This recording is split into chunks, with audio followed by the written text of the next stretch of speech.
my channel, Medicare Secrets, where we uncover the mysteries and the mayhem of Medicare. So let's get right into a very interesting topic that just hit the news. July 29th, CMS, Center for Medicare and Medicaid, announced that the basic monthly premium for standard Medicare Part D, that's your drug plan with Medicare, is decreasing in 2023 from, let me tell you, this year we're at $32.08, the average monthly premium for a prescription plan in the United States, and it's going to go down to $31.50 next year. So it's going to go down very minimally. But most people that I speak to who are on a Medicare supplement plan, who have a standalone prescription plan, because that means they're not on Medicare Advantage. So we are just talking about the standalone Part D premium. The people that I speak to, and I speak to people throughout 37 states in the US, all week long, all day long, even Saturdays, even Sundays. I'm even here, today's Saturday, and I'm making my channel, updating everyone out there. The average monthly premium is dropping, but most people do pay $7.60 if they're on a standalone Part D plan, or they might pay as much as $22.70. Not many people go into that high amount, but it's interesting because there are drug plans on the market that charge more, and some people don't realize, and they just go along with the brand name. It's a name they recognize. And really, the way Part D works is that every single year Medicare releases its formulary for the year, and every prescription plan insurance company has to follow that formulary. But they don't have to charge there's no set charge. It's just they have to cover every medication that's listed on that formulary sheet. So it's so interesting that to me as a licensed agent, and I talk to people all the time about, costs and things, that CMS is saying that $31.50 is going to be the average next year, and it's this year $32.08. So it's going down 1.8%. You guys, that is just it's my opinion because it's my YouTube channel. So I just think that's a bunch of BS because it's not CMS's fault. There's a combination of reasons why this is in the news, like reported this way. A lot of people like brand names. They spend more. They might spend $65 on a drug plan with a name they know. And there's no reason, and they may not be on any medications. Do you know how many times I speak to people who are in their 70s and they've had their drug plan for 10, 15 years or so, and they don't even look at it, and they're paying $65, $80 even a month for their prescription plan, and they take one or two generic medications that they pick up at the pharmacy for $1. Okay, so just every single year when it's open enrollment, the goal is for you to consult with someone who you would respect, or watch my video explains how to go on to Medicare.gov and look at the different prescription plans if you're tech savvy, or if you like to go online, or you call an agent, and we can help you always understand how prescription plans work, and go into the Medicare.gov site and just tell you the lowest cost drug plan in your area based on your prescriptions and what pharmacy that you like to go to. But I do have another video about that. So I just want to get back to this article quickly because I just find it interesting how things get reported, and just being in this field for as long as I have, I find and again, it's not CMS's fault. It's insurance companies, it's politics. There's just lots of fingers in this Medicare pie. Okay, so anyway, let's go on. Why this matters, according to the article. CMS releases the projected average basic monthly Part D premium calculated based on plan bids submitted to CMS annually to help beneficiaries understand overall Part D premium trends before Medicare Open Enrollment. So, they're just basically giving you an average so that you know what's going to happen. Open enrollment is October 15th through December 7th, and that's the time of year that you're allowed to switch your drug plan if you're on a standalone prescription plan.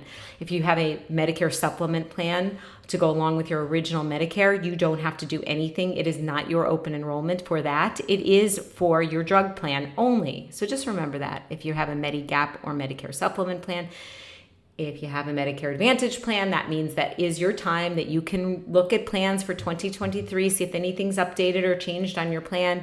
Call your agent back. That's what I usually recommend. So, okay. CMS says it continues to analyze changes to the Part D premium carefully and engages with stakeholders to identify opportunities for improvements, particularly for reducing costs.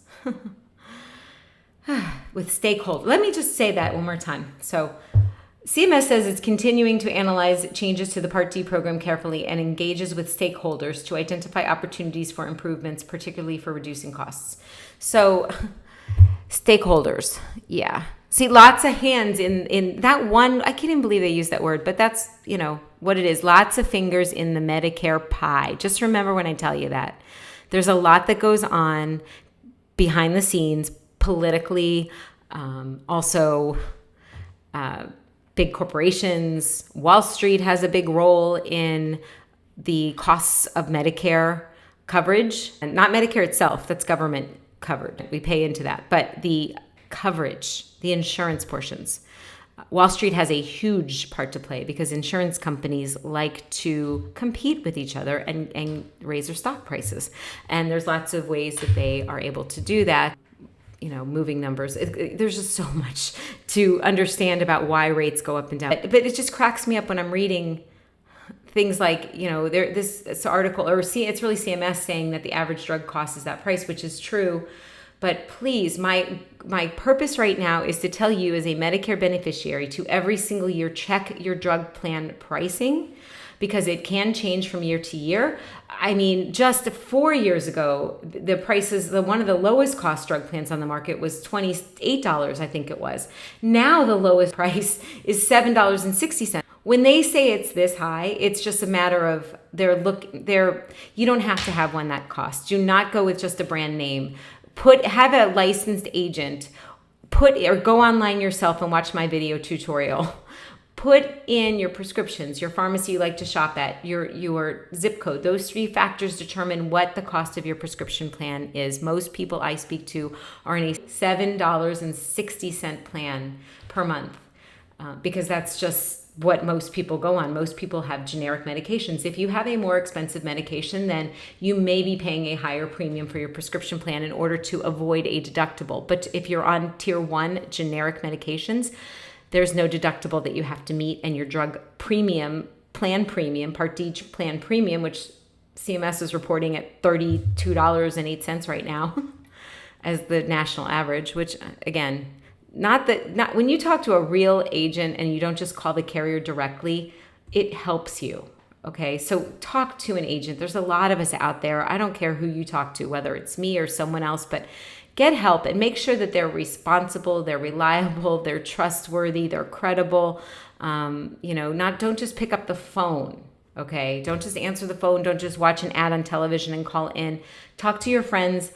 Get a referral like you would for your doctor's office. Get an agent referral if you're confused about Medicare, because you make sure that you trust that person as well, because they will tell you the truth. Because this article, and there's lots of these articles out right now on the internet, because this was the report from CMS. Just understand you can save money by working with someone every year to go over your Part D and see what's out there for next year. And same with Medicare Advantage plans. But your Medigap, Medicare supplement plans, that has nothing to do with the AEP annual enrollment period, October 15th through December 7th. Those plans are guaranteed renewal. They renew every single month that you pay your premium. So there's no open enrollment period. There was when you first started it, if you were first then taking your Medicare. Or turning 65 at that time, or retiring, and as I just said, taking Medicare. So anyway, it's so funny how these numbers get just skewed and reported. I'm just going to read the last little paragraph, and then we'll just wrap it up. But total drug spending in the U.S. in 2021 grew to $576.9 billion, up 7.7% from 2020. And this trend is expected to continue with an estimated increase of 4% to 6% in national drug spending in 2022, according to a report from the American Society of Health System Pharmacists. That's incredible too. I mean, is it just total drug spending grew a lot, up 7.7%. I mean, there's a lot of really new good medications out there, and they're not cheap. a lot of them are insulin and inhalers for COPD, unfortunately. So those are the two categories that it happens a lot. But also there's autoimmune diseases that there's really expensive injections. But sometimes those can be covered by a prescription. By the Part B, like boy. But that's another video.